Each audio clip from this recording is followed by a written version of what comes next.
রাধে রাধে বন্ধুরা, good morning. সকালে ঘুম থেকে উঠে দেখছি বৃষ্টি পড়ছে। এখন বাজে সকাল 6:30 আর এখন থেকে আমার এই ব্লগটা শুরু করছি। সকলে একটু দেখো, ভালো লাগলে লাইক করে চ্যানেলটা সাবস্ক্রাইব করে পাশে থেকো। আর মেঘটা দেখো ঘন কালো হয়ে গেছে, আর ভোর থেকেই বৃষ্টি হচ্ছে। যখন বৃষ্টি শুরু হয়েছে তখন প্রচুর মেঘ ডাকছিল, তাই ঘুম ভেঙে গিয়েছিল। আর এখন ঘুম থেকে উঠে দেখছি এখনও বৃষ্টি পড়ছে।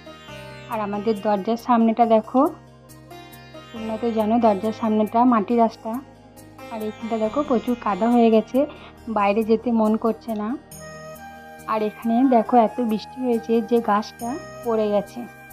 বাইরে সমস্ত কাজগুলো ভিজে ভিজেই করা হয়ে গেছে। এখন এসেছি রান্নাঘরে অনেক বাসন আছে, রাত্রে বাসনগুলো মাজা হয়নি, আর এখন বাসনগুলো ধোবো। আর চলো দেখাই তোমাদের সঙ্গে বাইরে ভিউটা কেমন আসছে। আর এখানে দেখতে পাচ্ছ পেয়ারা গাছটা খুব সুন্দর লাগছে দূর থেকে। আর আশেপাশে পুকুরের চারপাশে যে বাড়িগুলো আছে সেগুলো তো বলার কথা নেই, অনেক সুন্দর। আর দেখতে দেখতে দেখো আমাদের গোলাপ গাছটা অনেকটা বড় হয়ে গেছে, জানি না কবে ফুল ফুটবে। ফুল ফুললে তোমাদের সঙ্গে নিশ্চয়ই শেয়ার করব। আর বৃষ্টি পড়ছে দেখো পুকুরে, আর বৃষ্টিগুলো খুব সুন্দর দেখতে লাগছে যখন পুকুরে জলে পড়ছে বৃষ্টিগুলো। আর এত সুন্দর ঠান্ডা ঠান্ডা আবহাওয়াতে খুব ভালো লাগছে। কদিন তো প্রচুর গরম ছিল, কাজ করতে খুব অসুবিধা হচ্ছিল।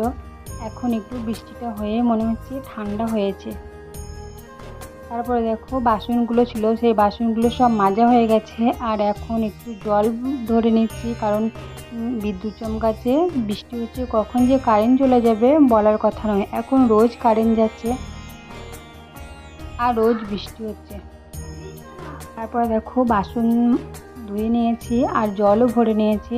আর এখন বৃষ্টি পড়ছে, ভাবলাম যে কিছু একটা বানাই, তাই অল্প কটা আটা ছিল, তাই বাড়িতে দেখো বানাচ্ছি আমি গোলা রুটি বানাবো। গোলা রুটি বলতে যেমন সরষেগুলি করে তোমরা হয়তো জানো, আর পাটিসাপটা করে ওরকম পাতলা করে আটাটা মেখে নিতে হবে। আর আমি এক হাতে ক্যামেরা ধরেছি আর এক হাতে হচ্ছে আটাটা মেখে নিচ্ছি, তার জন্য দেখো ভালো হচ্ছে না। তো চলো আমি মাখিয়ে নিয়ে তারপর আবার তোমাদের সঙ্গে আসছি। তারপরে দেখো দুটো তিনটে করা হয়ে গেছে। আর সরষেগুলি যেমন করে সেরকম দ্বারা অল্প এক হাতা মতো আটাটা ভালো করে গোল গোল দিয়ে আটাটা ভালো করে গোল পাড়া করে নিতে হবে। তারপরে তুমি তেল দিয়েও বানাতে পারো, ঘি দিয়েও বানাতে পারো। আমার তো ঘি দিয়ে বেশি খেতে ভালো লাগে, কিন্তু আমার মেয়ে খায় না, তার জন্য মেয়েটার জন্য আমি রিফাইন তেল দিয়ে বানাচ্ছি। আর আমার চা দিয়ে বেশি খেতে ভালো লাগে, তোমরা তরকারি দিয়েও খেতে পারো। তো চলো বানিয়ে নিই। তো দেখো অল্প একটু চা আছে, আর দেখো অল্প কিছুটা খাওয়া হয়েছে আর হাফ আছে, কারণ একটা ফোন এসেছিলো, তাই জন্য তোমাদের সঙ্গে ভিডিওটা আর শেয়ার করতে পারিনি প্রথম থেকে। আর এখন হচ্ছে সকালবেলায় স্কুল হচ্ছে, ছেলে মেয়ে স্কুলে গেছে, টিউশন থেকে এসে স্কুলে গেছে। আর আমি এখন আছি একা, তো একাই খেতে বসেছি। আর দেখো কদিন ধরে বিছানাটা ভালো করে পরিষ্কার করা হয়নি, তা আজ সকালে ভাবলাম যে বাড়িতে আছি, বৃষ্টি পড়ছে, তাই বিছানাটা পরিষ্কার করে নিচ্ছি। আর ঘরটাও এলোমেলো হয়ে আছে, একটু গুছিয়ে নেব। আর দেখো আলমারির যে ড্রেসিং টেবিলের কাঁচটা আছে, কাঁচটা একদম নোংরা হয়ে গেছে। আমার যখন বিয়ে হয়েছিল বাবা এই ড্রেসিং টেবিলটা দিয়েছিল আমাকে, ভাবছি যে একটা নতুন বানাবো, কিন্তু আর হয়ে উঠছে না। আর এই জামা প্যান্টগুলো কালকে ধুয়ে দিয়েছিলাম, শুকোয়নি বলে খাটেতে দিয়ে দিয়েছি, ফ্যান পাখা চলছে, তো ফ্যান পাখাতে শুকিয়ে যাবে। তো চলো এগুলো সব গুছিয়ে নিই, তারপরে আবার তোমাদের সঙ্গে আসছি।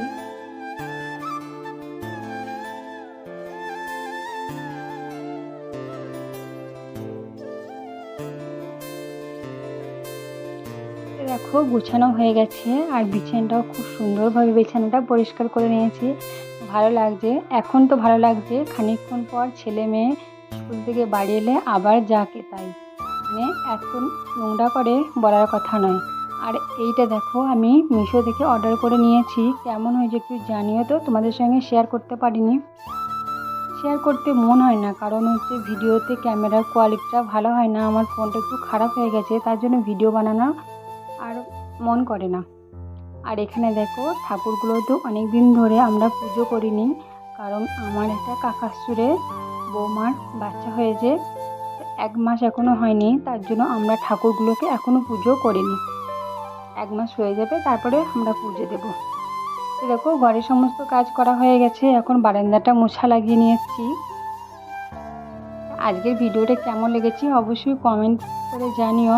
ভালো লাগলে লাইক করে পাশে থেকো, চ্যানেলটা সাবস্ক্রাইব করো। দেখা হবে আবার পরের ভিডিওতে, সকলে পাশে থেকো।